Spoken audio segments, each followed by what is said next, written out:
नमस्कार दोस्तों, जीएसटी में आपका स्वागत है। हम लोग भारतीय इतिहास के अंतर्गत एंशिएंट हिस्ट्री मतलब प्राचीन इतिहास पढ़ रहे थे और प्राचीन इतिहास में भी हम लोग हड़प्पा पढ़ चुके, हम लोग वैदिक संस्कृति पढ़ चुके। तो वैदिक संस्कृति जो आपने पढ़ा था 1500 से 600 ईसा पूर्व, ठीक है। अब को ध्यान देना है आपको गंभीरता से। जो 600 ईसा पूर्व का समय है, कई बार आप किताब में मिलेगा आपको 600 BC करके मिल जाएगा या 6ठी शताब्दी ईसा पूर्व करके मिल जाएगा। वही कंटेंट आपको किसी किताब में महाजनपद काल के रूप में मिल जाएगा। वही कंटेंट आपको 16 महाजनपद और मगध का उत्कर्ष के रूप में मिल जाएगा। किताब के ऊपर है मगध का उत्कर्ष। तो पहली बात तो कोई अंतर नहीं है। आप ये ना सोचें कि मैं इसलिए बता रहा हूं कि आप ये ना सोच लें कि भाई सर ने पढ़ाया नहीं। अब यहाँ 600 BC को आपको समझना है कि 600 BC का यहाँ पे मतलब क्या निकल रहा है और 600 BC इतना महत्वपूर्ण क्यों है कि इसके नाम पे ही एक चैप्टर बना दिया गया। इस चीज़ को आप जितना बेहतर समझ लें उतना बढ़िया है, वरना हर किताब पलटेंगे और कहेंगे, सोचेंगे ये नहीं पढ़ा, पढ़ा आपने सब है। तो ये जो समय है 600 ईसा पूर्व वाला, 6ठी शताब्दी ईसा पूर्व वाला, इसके राजनीतिक पक्ष में आप क्या पढ़ते हैं? राजनीतिक जीवन जब पढ़ेंगे तो क्या पढ़ेंगे? तो 16 महाजनपद पढ़ेंगे कि आप उसमें क्या पढ़ेंगे? 16 महाजनपद पढ़ेंगे, उनकी राजधानी पढ़ेंगे। साथ ही साथ आपको मगध का उत्कर्ष, बिंबसार वाला पार्ट आपको पढ़ना पड़ेगा, उत्कर्ष, ठीक है। अब और यहाँ कुछ विदेशी आक्रमण हो रहे हैं। विदेशी आक्रमण कौन से? ईरानी भी हुए हैं और सिकंदर वाला यूनानी आक्रमण भी हुआ है। ये भी आपको पढ़ना है। और क्या पढ़ना है? इसी में जब धार्मिक जीवन जब आप पढ़ेंगे तो आपको बौद्ध और जैन पढ़ना है। टाइम पीरियड नहीं बदलेगा, टाइम पीरियड वही रहेगा।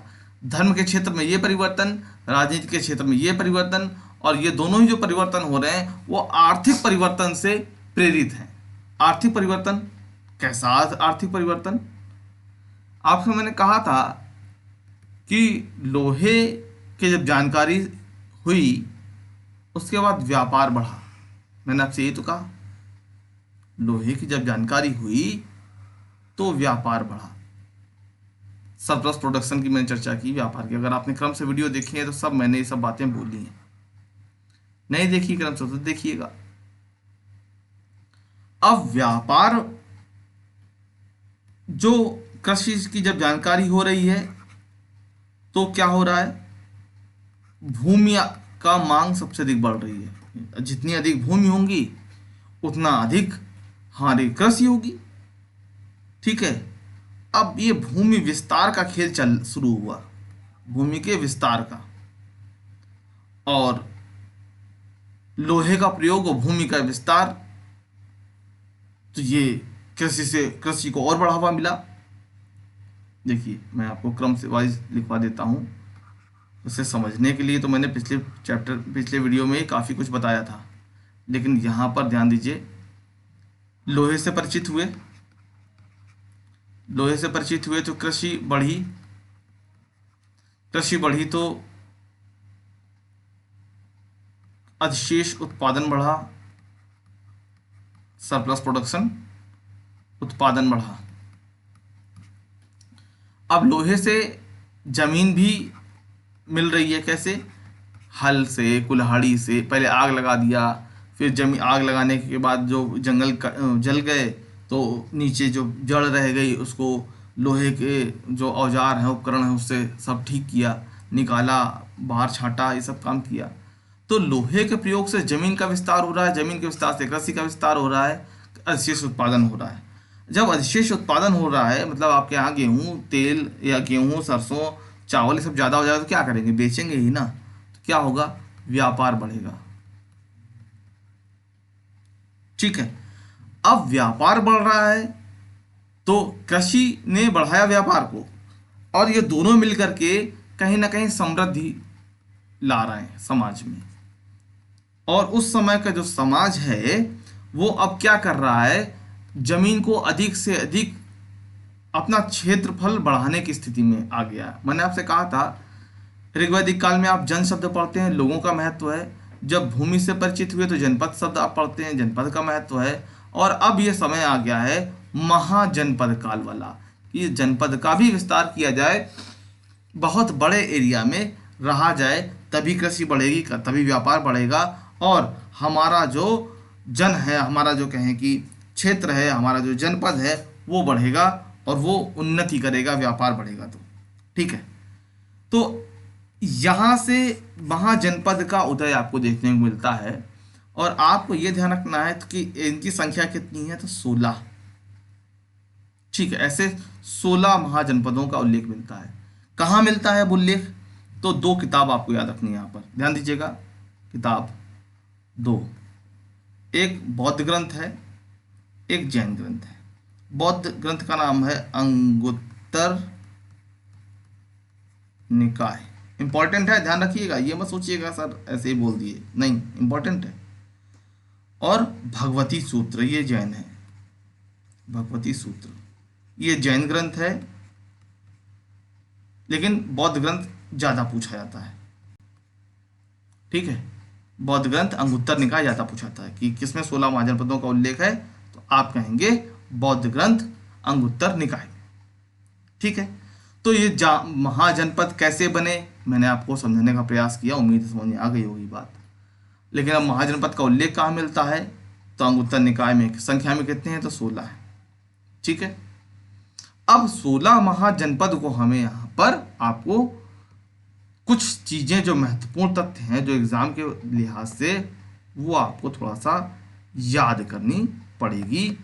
उसको याद करे बिना आपका जो है कल्याण नहीं होने वाला है, याद तो करना पड़ेगा।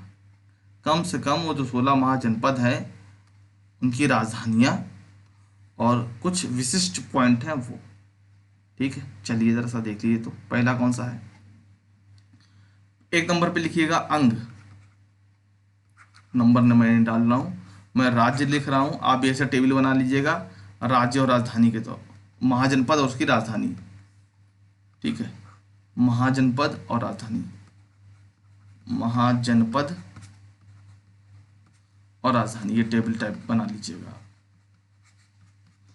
चंपा, सॉरी अंग, अंग की राजधानी चंपा।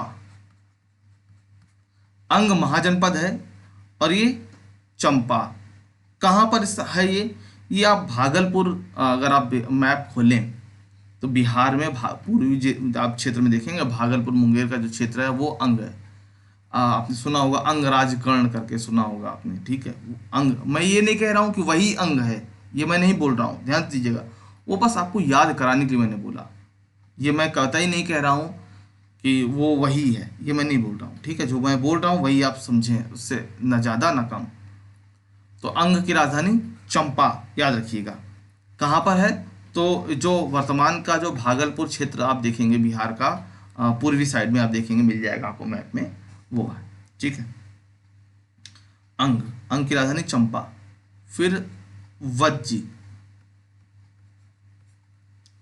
वज्जी, वज्जी ये कहाँ है, मुजफ्फरपुर जिला क्षेत्र, बिहार में मुजफ्फरपुर पड़ता है, लीची के लिए काफ़ी फेमस है, मुजफ्फरपुर जिला क्षेत्र बिहार में, वज्जी का क्षेत्र। ठीक है, तो और ये एक्चुअली में संघ था। ठीक है, चलिए। काशी, काशी वर्तमान में वाराणसी वाला जो क्षेत्र है वो काशी माना जाता है।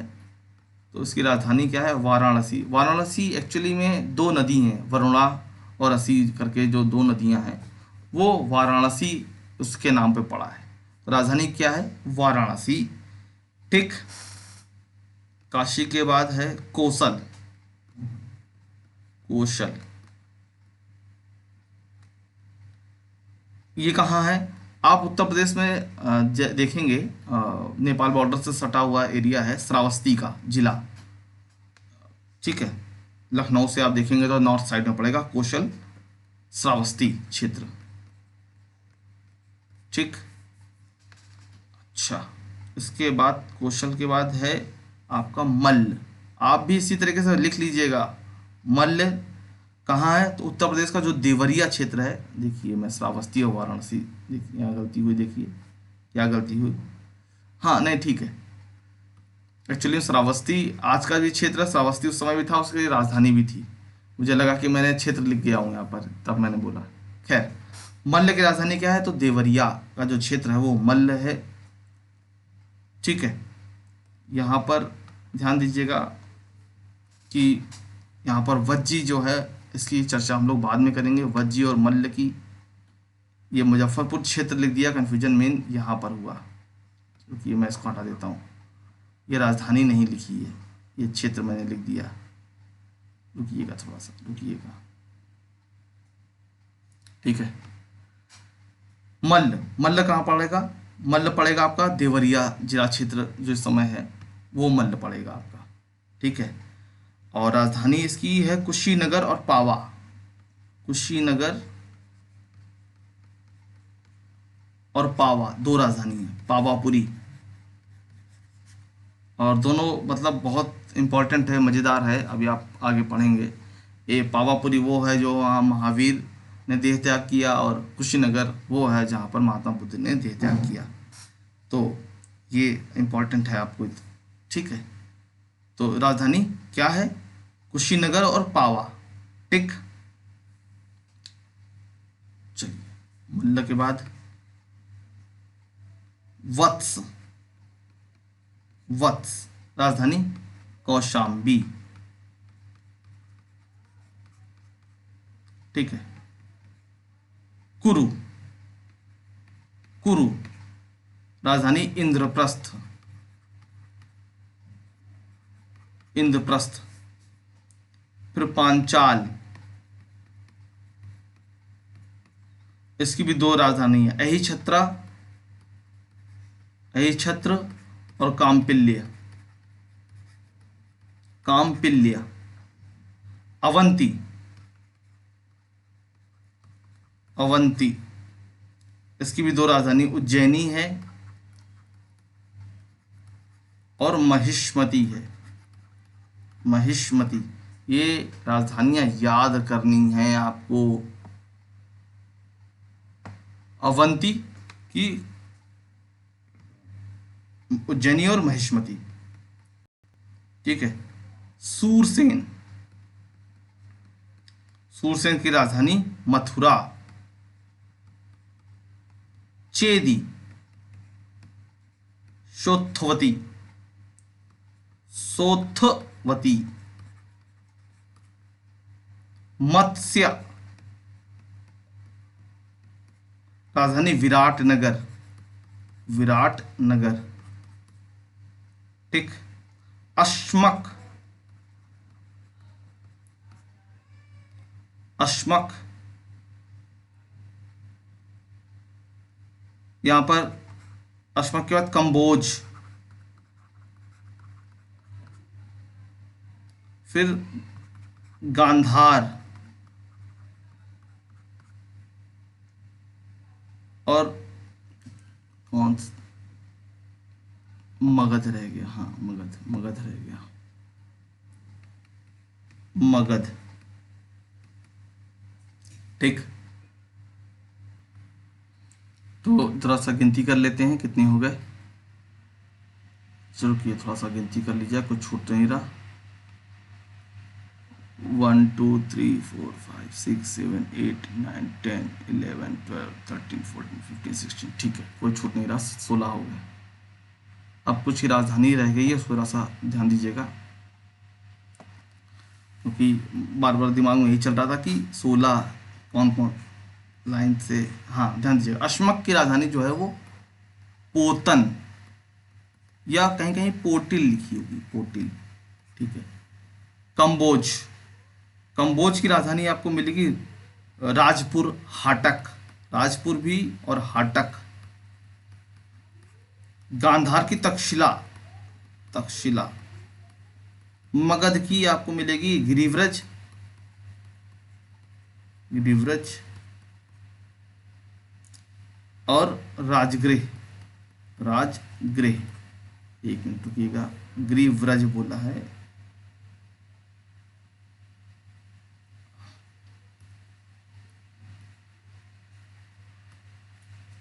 व्रज ये आएगा और राजगृह ये आएगा, बाद में फिर तक्षशिला सॉरी पाटलिपुत्र हो जाएगी, वो बात की बात है। एक मैंने और यहाँ पर आपको छोड़ा है, उसको जरा बात कर लेते हैं उसकी, पहले छोड़ा क्यों है उसका भी कारण है। हाँ, मैंने यहाँ पर संघ लिखा था, संघ का मतलब होता है यहाँ पर एक राजा नहीं थे, मतलब यहाँ पर कई राजाओं का जो ग्रुप था वो का शासन करता था। ठीक है, तो ये इसलिए, और यहाँ राजधानी वैशाली। ठीक है, तो अंग की राजधानी चंपा, वज्र की वैशाली, काशी की वाराणसी, कौशल की श्रावस्ती, मल्ल की कुशीनगर और पावापुरी। मल्ल की राजधानी आपको याद रखना है और वज्र की भी राजधानी याद रखना है। ठीक है, और वत्स की कौशाम्बी, कुरु, इंद्रप्रस्थ, पांचाल की अहिछत्र और कामपिल्य। वैसे या तो 16 करनी पड़ेगी आपको, लेकिन फिर भी अवंत की उज्जैनी और माहिष्मती, अवंत की उज्जैनी और माहिष्मती। सूरसेन मथुरा, चेदी सोत्थवती, मत्स्य विराटनगर, अस्मक पोतन पोटिल, कंबोज राजपुर हाटक, गंधार तक्षशिला, मगध गिरिव्रज राजगृह। यह टेबल बना लीजिएगा और आपको याद करना ही पड़ेगा, इसका कोई विकल्प भी नहीं है कि मैं कह दूं कि कोई और विकल्प है। और आप 2-4 बार पढ़ेंगे तो याद हो जाएगा, मतलब याद इस तरीके से नहीं हो जाएगा कि आपको रट जाएगा, नहीं, याद ये होगा कि जब भी उसकी नाम की चर्चा आएगी और आपके सामने 4 विकल्प आएंगे आपको वो याद आ जाएगा। याद का मतलब मेरा ये है, कुछ और अर्थ नहीं निकालेंगे, आपको रटना है, रटना नहीं है। आप 2-4 बार जब पढ़ लोगे ना तो उसके बाद जैसे ही मान लीजिए अस्मक का नाम आया और आपके सामने 4 विकल्प आए तो आपको याद आ जाएगा कि भाई अस्मक की राजधानी ये नहीं ये है। ठीक है, अब इन 16 महाजनपदों में जो पॉइंट वाली बात है जो मैं अब बता रहा हूँ, राजधानी तो आपको चले किताबें भी मिल जाएगी, फ्लो में था तो मुझे भी पढ़ाना था तो पढ़ा दिया। इन 16 महाजनपदों में 2 की मैंने बात की, एक वज्र की एक मल्ल की। वज्र जिसकी राजधानी क्या बताई, वैशाली। मल्ल की आपको 2 राजधानी बताई, क्या बताई, एक कुशीनगर जहां पर महात्मा बुद्ध ने देह त्याग किया, और एक और पावापुरी जहां पर महावीर स्वामी ने देह त्याग किया। ये पड़ता है बिहार का मुजफ्फर जिला क्षेत्र जो है, मुजफ्फरपुर जहाँ की लीची प्रसिद्ध है। मल्ल ये पड़ता है उत्तर प्रदेश, पूर्वी उत्तर प्रदेश में आप देखेंगे देवरिया जिला वहाँ पड़ता है। ठीक है, वज्र और मल्ल ये दोनों राजतंत्र नहीं थे, सबसे पुराने गणतंत्र थे। ये गणतंत्र है, मैंने आपसे थोड़ी देर पहले ही कहा, यहाँ पर राजा का बेटा राजा बनेगा ऐसा नहीं है। यहाँ पर वज्र में तो खैर 8 राजाओं का एक संघ था। ठीक है, 8, मैं एक्चुअली में राजधानी लिखते लिखते इसलिए मैं रुक गया था कि 8 राजाओं का संघ अगर मैं वहाँ बोल लूँगा तो आपको बहुत कन्फ्यूजन हो जाएगा, इसलिए मैंने फिर उसको रोक लिया था।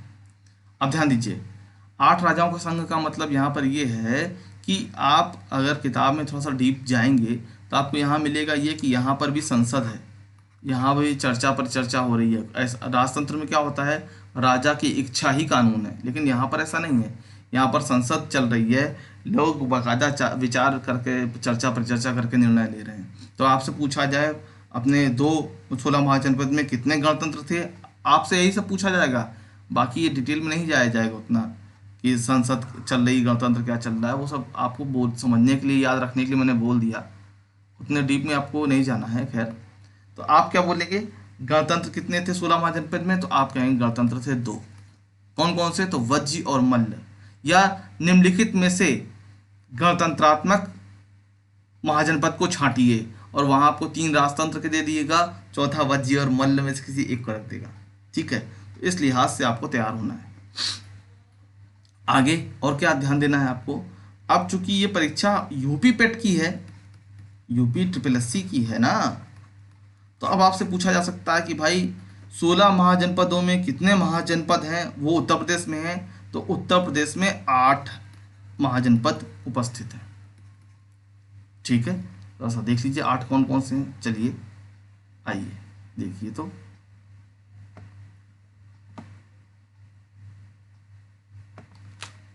पेन बदल लेते हैं ताकि याद रहे।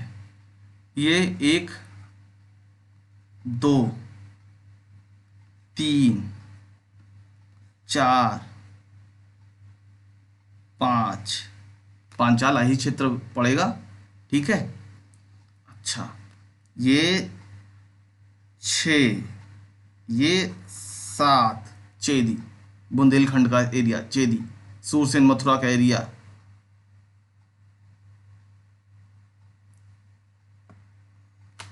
मत्स्य तो ये पड़ेगा राजस्थान में, असमक ये पड़ेगा दक्षिण में। हाँ एक बात और, दक्षिण भारत में जो पड़ने वाला यही है असमक, एकमात्र महाजनपद है जो दक्षिण भारत में है। ठीक है, तो एक कौन सा छूट रहा है, एक कौन सा छूट रहा है, ये कुरु, इंद्रप्रस्थ, ये इंद्रप्रस्थ। ठीक है, ये 8 जो हैं ये आपको उत्तर प्रदेश में है और 3 आपके बिहार में है, 3 आपके बिहार में। तो खैर बिहार का याद कर लेंगे तो कर लेंगे, वरना आपको यूपी पेट का है तो ये जरूर पूछा जा सकता है कि यूपी में कितने हैं। तो यूपी में 8 हैं, जैसा कि आपकी स्क्रीन पे मैंने दिखा दिया आपको। अच्छा, और दक्षिण भारत में कितने हैं, तो दक्षिण भारत में है 1, दक्षिण भारत में 1। एक्चुअली में ध्यान दीजिएगा थोड़ा सा, ये कर्क रेखा के नीचे का पूरा दक्षिण भारत ही तो कहलाता है। तो यहाँ पर जो बोला जा रहा है दक्षिण भारत में 1 है, वो कौन सा है, अश्मक, जिसकी राजधानी पोटन या पोटिल आपको मैंने बताई है। ठीक है, अब अगला जो महत्वपूर्ण पॉइंट है वो ये कि महात्मा बुद्ध के काल में 4 शक्तिशाली राजतंत्र कौन कौन से थे। 4 ही शक्तिशाली थे, क्योंकि जो युद्ध देखने को मिलेगा आपको 4 के बीच में, कौशल, मगध, वत्स और अवंती। ये बुद्धकालीन शक्तिशाली, बुद्धकालीन शक्तिशाली राजतंत्र, राजतंत्र। ठीक है, ये 4 है। तो वो 16 महाजनपद और उनकी ये राजधानी याद रखिएगा। गणतंत्र कितने हैं, तो 2 हैं, वो याद रखिएगा। यूपी में कितने हैं, तो 8 हैं। दक्षिण भारत में कितना है, तो 1 है। और बुद्धकालीन जो मजबूत सशक्त राजतंत्र हैं वो आपको याद रखना है। ठीक है, अब जो हम लोग को, ये तो हो गया 16 महाजनपद से आपका परिचय हो गया। अब जो हम लोग को पढ़ना है वो पढ़ना है मगध का उत्कर्ष। अच्छा देखिए, हम लोग मगध की बात क्यों कर रहे हैं और किसी की बात क्यों नहीं कर दे रहे हैं, तो उसका कारण है, उत्कर्ष तो मगध का ही हुआ है, तो मगध ही पढ़ेंगे। और क्या पढ़ेंगे आप, जब मगध का उत्कर्ष पढ़ेंगे तो ये देखेंगे कि मौर्य काल तक जो आप देखेंगे कि जो मगध का उत्कर्ष है, जो मगध का इतिहास है, वही भारत का इतिहास है। समझ रहे हैं आप इस बात को, मगध का जो इतिहास है वही भारत का इतिहास है, कोई अलग से नहीं भारत का इतिहास। मगध का इतिहास ही मगध का इतिहास ही भारत का इतिहास है। ठीक है, तो इस बात पे थोड़ा सा जरूर ध्यान दीजिएगा। अब हमको क्या पढ़ना है, मगध का उत्कर्ष, मगध का उत्कर्ष। यहाँ पर जो सबसे पहला राजवंश हम लोग को पढ़ना है वो है हर्यक, हर्यक वंश। याद रखिएगा, ये इंपॉर्टेंट है, हर्यक वंश। ठीक है, तो मगध का उत्कर्ष किस राजवंश में से शुरू हुआ, तो आप कहेंगे हर्यक वंश। हर्यक वंश का जो संस्थापक कौन था, संस्थापक कौन से, तो बिंबसार बिंबसार ऐसे भी लिख लें या बिंबसार ऐसे लिख लें, कोई दिक्कत नहीं है, ठीक है। बिंबसार, टिक। संस्थापक बिंबसार। राजधानी क्या है, अभी थोड़ी देर पहले मैंने चर्चा की, राजधानी इस तरीके से ही बनाइएगा नोट्स। गिरिव्रज, गिरिव्रज राजगृह, ठीक। राजगृह की जगह कहीं कहीं राजगीर लिखा होगा, दोनों मतलब सेम ही जगह है, दोनों चीज़ें लिखी रहती हैं, तो उससे परेशान होने की ज़रूरत नहीं है, ठीक है। अब हम लोग इसको पढ़ेंगे, अब हम लोग पढ़ेंगे बिंबसार को। भाई संस्थापक है ना, तो अब यहाँ पर हम लोग लिखेंगे बिंबसार। क्या हुआ बिंबसार ने क्या क्या किया,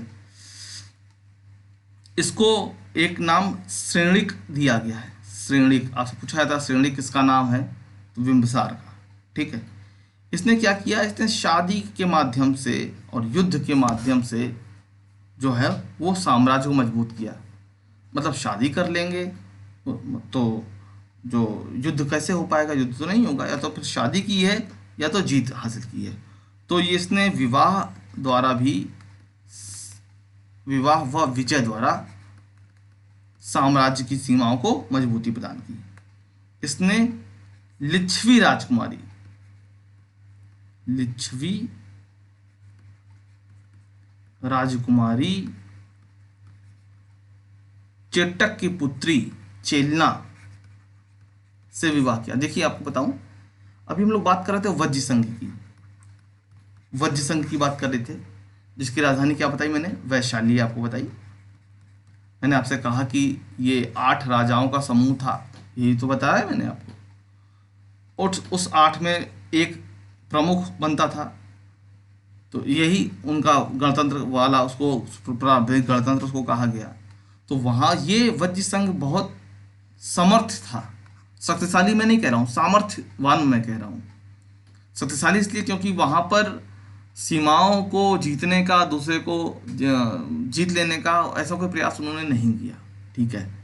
उनका एक अलग ही प्रॉब्लम है जो आपके के साथ चर्चा का कोई मतलब नहीं है यहाँ पर, और मतलब रखना ही है तो फिर सिविल वाला जो पढ़ाऊँगा तब उस पर मतलब रखिएगा, यहाँ पर मैं नहीं बोलने वाला इसके आगे कुछ। हाँ, इतना ज़रूर ध्यान रखिएगा कि आप आगे यहीं से आप आगे ध्यान दीजिए, गुप्त काल तक आप देखेंगे कि लिच्छवियों से या वज्र संघ के जो ये लिच्छवी हैं, इनसे वैवाहिक संबंध रखने का एक अजीब ही प्रथा आपको देखने को मिलेगी। हर व्यक्ति जो समाज में थोड़ा सा भी प्रतिष्ठित होना चाहता है, लिच्छवियों से अपना कोई ना कोई संबंध ढूंढने की कोशिश करता दिखेगा आपको, जैसा कि हर समाज में होता है। जो बड़ा कोई वरिष्ठ है, कोई राजनेता है, या कोई खिलाड़ी है, या कोई फिल्म दुनिया से है, तो कोई ना कोई अपना सब अपने साइड ढूंढने लगते हैं, वैसे ही आपको यहाँ भी देखने को मिलेगा। खैर, तो चेटक की पुत्री चेलना का जो विवाह हुआ किससे हुआ, बिंबसार से। तो इसको ये लगा कि मगध, आप देखेंगे तो बिहार में जो पटना और दक्षिण बिहार वाला जो एरिया है वो मगध का एरिया है एक्चुअली में। मुजफ्फरपुर थोड़ा सा नॉर्थ में पड़ता है, पटना से आप थोड़ा सा नॉर्थ देखेंगे तो उसकी नॉर्थ की सीमा सुरक्षित हो गई कि अब उधर से आक्रमण नहीं होने वाला है, ठीक है। इस चीज़ को थोड़ा सा, फिर मेन चीज़ और क्या है, इसने कौशल नरेश प्रसेनजीत की बहन, कौशल नरेश थे प्रसेनजीत, इनकी बहन थी महाकोसला, इससे भी विवाह किया। और विवाह में सबसे महत्वपूर्ण बात क्या है कि इसे काशी का जो प्रांत है वो दहेज में मिला, काशी प्रांत दहेज में मिला, दहेज स्वरूप क्या मिला, काशी, ठीक है। अच्छा, प्रसेनजीत ने बिंबसार ने और क्या किया, बिंबसार ने अंग देश जिसकी राजधानी मैंने आपको चंपा बताई है, अंग पर आक्रमण करके उसको जीत लिया था। बिंबसार के दरबार में एक जीवक नामक वैद्य था, जीवक इंपॉर्टेंट ध्यान रखिएगा, जीवक द्वारा जो जीवक एक नाम का एक वैद्य था, और इसी वैद्य को उसने भेजा था अवंती नरेश चंड प्रद्योत के दरबार में। किस लिए कि चंड प्रद्योत को क्या हो गया था, पीलिया रोग हो गया था, चंड प्रद्योत को पीलिया रोग हो गया था, उसको ठीक करने के लिए बिंबसार ने भाई इसको भेजा था जीवक को, राजवैद्य था जीवक, ठीक है, जीवक की भी अजीब कहानी है। ठीक है, तो उस कहानी में अभी यहाँ पर मैं नहीं जाऊँगा, क्योंकि वनडे एग्जाम है, ज़्यादा समय इधर उधर करने की जरूरत नहीं है, डिटेल में इतना जाने की भी आवश्यकता नहीं है। ठीक है, आगे।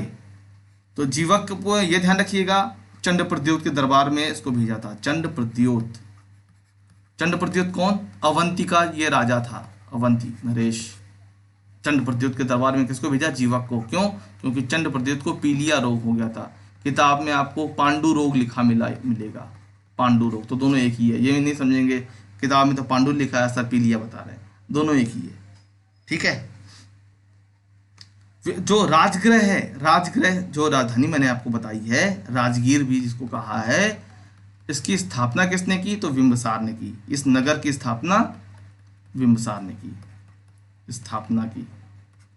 ठीक है, बिंबिसार किस धर्म को मानता था? भाई बिंबिसार सभी धर्मों को मानता था।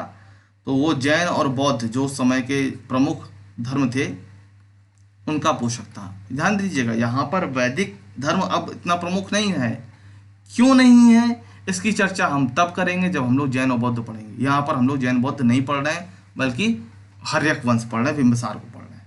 ठीक है, बिंबिसार के पुत्र थे अजात शत्रु। तो अजात शत्रु जो पुत्र थे उनके, अजात शत्रु, ये कौन है? पुत्र, ये पुत्र हैं। अजात शत्रु ने हत्या की थी बिंबिसार की। अजात शत्रु ने हत्या कर दी किसकी? बिंबिसार की, और गद्दी पर बैठ गया। कौन? अजात शत्रु। हर्यक वंश का ही है कौन? अब अजात शत्रु। अब हम लोग क्या पढ़ेंगे? अजात शत्रु को पढ़ेंगे, अजात शत्रु। ठीक है भाई, अजात शत्रु ने जब पापा की हत्या कर दी तो बहुत नाराज हुए। इनके जो मामा जी लगेंगे प्रसेनजीत, जिसने प्रसेनजीत बहुत नाराज हुआ, और नाराज इतना हुआ कि उसने जो दहेज दिया था काशी ना, अपनी कस्टडी में ले लिया, जाओ हम तुमको नहीं दे रहे हैं। काशी पर अधिकार कर लिया। अब काशी पर जब अधिकार कर लिया तो अजात शत्रु और प्रसेनजीत का युद्ध होना तय था। ठीक है, एक बार पहले प्रसेनजीत हार जाता है, फिर प्रसेनजीत जीत जाता है, इतने डिटेल में नहीं जाएंगे। ठीक है, ध्यान रखिएगा, प्रसेनजीत अंतिम रूप से जीत जाता है और अपनी पुत्री वाजिरा का विवाह, वाजिरा जो कि पुत्री है, इसका विवाह करा देता है। वाजिरा का विवाह करा देता है किससे? अजात शत्रु से। अब देखिए, मैं शब्द लिख दे रहा हूँ, वाक्य पूरा आप लिख लीजिएगा। ये उम्मीद ना मत करिए कि मैं वाक्य पूरा लिखूंगा, नहीं। वाजिरा मैंने लिख दिया है, विवाह लिख दिया अजात शत्रु से, बस बोल भी दिया है, तो उसको लिख लीजिएगा। ये अपेक्षा मत रखिएगा कि मैं एक एक लाइन अब लिखूंगा बोर्ड पे। ठीक है, तो वाजिरा का विवाह अजात शत्रु से कर दिया, और जो उसके बाप को दहेज में दिया था काशी ना, अब इसी दहेज को उसने दोबारा अजात शत्रु को दे दिया। प्रसेनजीत पहले युद्ध किया, हार गया, फिर युद्ध किया, फिर जीत लिया। प्रसेनजीत अंतिम रूप से विजयी रहा, लेकिन उसने क्या किया कि अपनी बेटी वाजिरा का विवाह करा दिया अजातशत्रु से, और काशी को पुनः दहेज स्वरूप प्रदान कर दिया। ठीक है, अजातशत्रु का जो और दो शस्त्र कहा जाता है कि इन्होंने विकसित किए। दो शस्त्र कौन सा? एक रथ मूसल और महाशिला कंटक।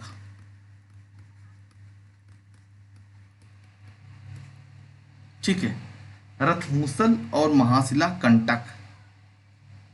रथ मूसल मतलब आप वो बाहुबली फिल्म में देखे होंगे कि इस टाइप का एक वो रहता है, इसमें पत्थर फंसा देते हैं और उसको पीछे खींचा जाता है, उसको छोड़ा जाता है, फिर ऐसे पीछे ले जा करके इसको फिर छोड़ा जाता है, वो पत्थर बहुत दूर तक जाता है, मार करता है। ठीक है, तो ये कहा जाता है कि रथमूसल जो है ये अजातशत्रु ने ही विकसित किया, ये ऐसा कहा जाता है। अब कितना सही कितना गलत मुझे नहीं पता। ठीक है, लेकिन इस बात को ध्यान रखिएगा कि रथशिला कंटक और ये महाशिला कंटक रथमूसल अजातशत्रु ने विकसित किया, ये बात आप थोड़ा सा ध्यान रखेंगे। ठीक है, अजातशत्रु ने लिच्छवियों पर अधिकार किया। देखिए, लिच्छवी को जीता किसने? लिच्छवी। लिच्छवी भी ननिहाल था ना, याद है नहीं याद है? चेलना वाला पॉइंट, चेलना वाला पॉइंट याद है? तो अजातशत्रु ने लिच्छवियों को जीता।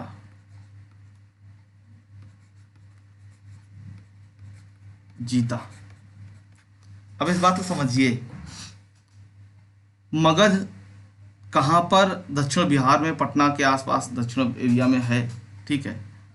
और उसका सीमा का विस्तार, उसने बिंबिसार ने अंग को जीता था, इसने क्या किया? लिच्छवी को थोड़ा बहुत जीत लिया, ठीक है। अधीनता स्वीकार कराई, मतलब अपने क्षेत्र का विस्तार कर रहा है कैसे। इसमें फिर आपको अगला पढ़ना है उदाईन। उदाईन हर्यक वंश का एक पढ़ना है आपको, उदाईन को। उदाईन ज़्यादा नहीं है इसमें। अब उदाईन क्या है? उदाईन ने भी पहली बात तो अपने पापा अजातशत्रु की हत्या कर दी। मतलब बिंबिसार की हत्या किसने की? अजातशत्रु ने। अजातशत्रु के हत्या किसने की? उसके ही बेटे उदाईन ने, जिसे किताब में कहीं कहीं उदयभद्र भी लिखा हुआ है। इसीलिए हर्यक वंश को पितृहंता वंश भी कहते हैं। पितृहंता वंश किसको कहते हैं? हर्यक वंश को, ठीक। और उदयभद्र या उदाईन गद्दी पर बैठा। आगे इसने गंगा व सोन नदी के तट पर, गंगा व सोन नदी के तट पर कुसुमपुर नगर की स्थापना की। कुसुमपुर नगर की स्थापना की, ठीक है। यही बाद में पाटलिपुत्र कहलाया। पाटलिपुत्र, ठीक। पाटलिपुत्र ही। अब आप चलेंगे आगे तो फिर पटना और अजीमाबाद, ये सब नाम उसके पड़े हैं बाद में, ठीक है। तो गंगा और सोन नदी के तट पर, ध्यान या देखिए, भूगोल का भी प्रश्न यहीं पे मिल जाएगा आपको। पटना दो नदियों के तट पर है, गंगा और सोन नदी वहाँ पर मिलती है, ठीक है। तो जरा सा ध्यान रखिएगा, दो नदियों का वहाँ पर पटना के आसपास आपको मिलेगी, ठीक। तो ये जो हर्यक वंश है ये आपने देखा। मगध के उत्कर्ष के अंतर्गत क्या देखा आपने? हर्यक वंश देखा। हर्यक वंश के बाद है शिशुनाग वंश, ठीक है। शिशुनाग वंश, थोड़ा सा साफ सफाई हो जाए फिर चलते हैं शिशुनाग वंश पे। चलिए शिशुनाग वंश पे चलते हैं भाई।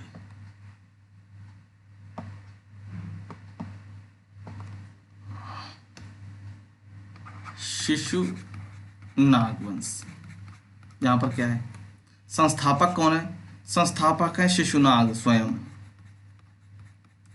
ठीक है। इसने क्या किया? इसने देखिए, बिंबिसार ने अंग को जीता था और शादी वादी करके अपनी सीमा सुरक्षित रखी। बिंबिसार ने क्या किया? जो लिच्छवी का क्षेत्र उसको जीता। अवंती उस समय बड़ा सशक्त था, लेकिन अवंती को फिर किसने जीता? शिशुनाग ने। इसने अवंती को जीता। देखिए कैसे उपयुक्त उत्तराधिकारी मिल रहे हैं तो मगध का विस्तार हो रहा है। इसने अवंती को जीता। अवंती जिसका राजा मैंने आपको चंड प्रद्योत बताया है, था उस समय बिंबिसार के पैरेलल था, वो समांतर, वो अपने शासन में था, वो अपने शासन में था। दोनों के टकराव क्यों नहीं हुआ? दोनों का टकराव इसलिए नहीं हुआ क्योंकि दोनों ही एक दूसरे की शक्ति से प्रभावित थे। दोनों इसीलिए कभी टकराव नहीं हुआ, मगध का उस समय और अवंती का। क्योंकि चंड प्रद्योत समझता था कि बिंबिसार काफ़ी सशक्त है और वो सोचता था बिंबिसार की चंड प्रद्योत काफ़ी सशक्त है। तो दो शक्तिशाली और होशियार लोग आपस में लड़ते नहीं कभी भी। हाँ हाँ, क्या फ़ायदा है। अच्छा, इसने क्या किया? जो पाटलिपुत्र था राजधानी के रूप में, अब उसको क्या किया उसने? वैशाली को राजधानी बनाया। वैशाली किसकी राजधानी मैंने आपको बताइए, याद कीजिए, वज्जी की। तो ये यहाँ पर ऐसे ही याद करते रहिए। अवंती को जीता, फिर उसने किसको जीता? वत्स को, ठीक है। शिशुनाग की मृत्यु के बाद उसका जो पुत्र कालाशोक गद्दी पर बैठा। कालाशोक, ये पुत्र गद्दी पर बैठा, उत्तराधिकारी कालाशोक। कालाशोक को और क्या कहते हैं? कालाशोक को कहते हैं काकवर्ण भी बोलते हैं। काला होगा कल्लू टाइप, तो काकवर्ण बोला जाता है। ठीक है, तो इसने क्या किया, उसने पाटलिपुत्र को दोबारा राजधानी बनाया, पाटलिपुत्र को दोबारा राजधानी, वैशाली से पुनः पाटलिपुत्र राजधानी बनाया। और इसके समय में द्वितीय बौद्ध संगीत हुई। अब बौद्ध संगीत हुई ये यहाँ पढ़ लीजिए, बौद्ध संगीत क्या है, कितनी हुई है, वो हम लोग बौद्ध धर्म में पढ़ेंगे। फिर मैं आपको बता दूंगा, टेबलिंग करा दूंगा, वहाँ पर एक साथ लिखवा दूंगा 4 बौद्ध संगीत किसके समय में हुई है, कब हुई है, उसमें क्या क्या हुआ है, वो एक साथ जब बौद्ध धर्म पढ़ाऊंगा तो आपको वहाँ लिखवा दूंगा। ठीक है, फिलहाल यहाँ के इस वंश के बाद जो सबसे प्रमुख वंश है वो है नंद वंश। नंद वंश, नंद वंश। ठीक है, यहाँ पर आपको 2 ही राजा पढ़ने हैं, छोटे मोटे राजाओं का कोई नाम जिक्र नहीं होगा। ठीक है, नंदवंश।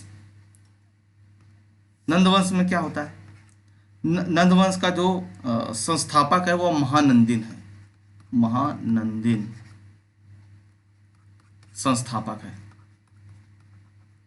ठीक, अच्छा, इसे निम्न वर्णीय माना जाता है। एक्चुअली में इसको शूद्र वंश माना है, मतलब शूद्र थे ऐसा माना जाता है, निम्न वर्ण के इनको माना जाता है।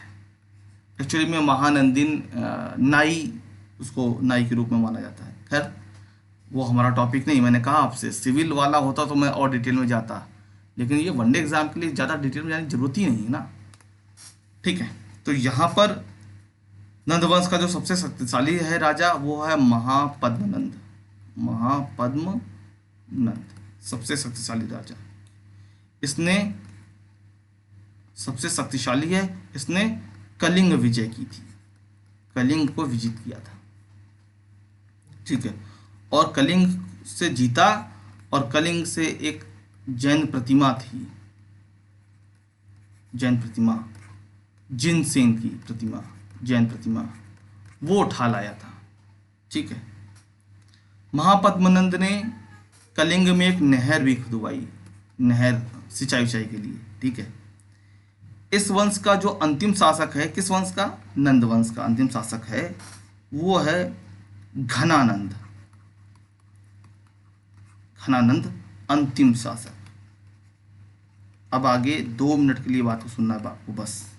ठीक है, घनानंद ये वही घनानंद हैं जिनको सत्ता से हटा करके चंद्रगुप्त मौर्य ने मौर्य साम्राज्य की नींव डाली। मौर्य साम्राज्य इसके बाद आपको पढ़ने को मिलेगा। ठीक है, ये वही घनानंद है। इनको हटा करके फिर मौर्य साम्राज्य पढ़ेंगे तो हम लोग चंद्रगुप्त मौर्य पढ़ेंगे, बिंबिसार पढ़ेंगे, अशोक पढ़ेंगे। ठीक है, तो आज जो हम लोगों ने पढ़ा है वो पढ़ा है 16 महाजनपद और मगध का उत्कर्ष। कल हम लोग जो पढ़ेंगे, जो विदेशी आक्रमण को पढ़ेंगे, थोड़ा सा ही है, उसमें ज़्यादा नहीं है। एक्चुअली में आज ये करीब 44 मिनट की वीडियो हो गई, इसलिए मैं आज नहीं ले रहा हूँ। तो हम लोग कल लेंगे वो ईरानी और यूनानी आक्रमण ले लेंगे। ठीक है, तत्पश्चात फिर हम लोग बौद्ध धर्म लेंगे, जैन धर्म लेंगे, फिर कहीं जा करके हम लोग मौर्य पे पहुँचेंगे। तो सॉरी, तो राजनीतिक जीवन में क्या पढ़ना है, इसके बाद हम लोग को मौर्य में जाना है। यहाँ पर समझिए फुल स्टॉप, अभी यहाँ रुकेंगे। फिर ये तो हम लोग राजनीतिक घटनाक्रम पढ़ लिया, अब इसके बाद विदेशी आक्रमण पढ़ेंगे। यहाँ पर विदेशी आक्रमण हो तभी तो मैं आपसे कहूँगा कि चंद्रगुप्त मौर्य जब उससे चाणक्य ने जब सिकंदर ने आक्रमण किया तो उसने चंद्रगुप्त मौर्य के नेतृत्व में संगठन बनाया, तभी तो मैं बोलूँगा। तो यहाँ पर समझिए एक तरफ ये घटना घट रही है, दूसरी तरफ आपको अब यहाँ पर ये भी देखना है कि सिकंदर का आक्रमण यहाँ होगा। इसके पहले ईरानी आक्रमण हो चुका। अगर आपसे पूछा जाए भारत पे पहला आक्रमण किसने, विदेशी आक्रमण किसने किया, भारत पर पहला विदेशी आक्रमण किसने किया, यहाँ पर राजा की बात नहीं कर रहा हूँ मैं, यहाँ पर मैं बात कर रहा हूँ देश की।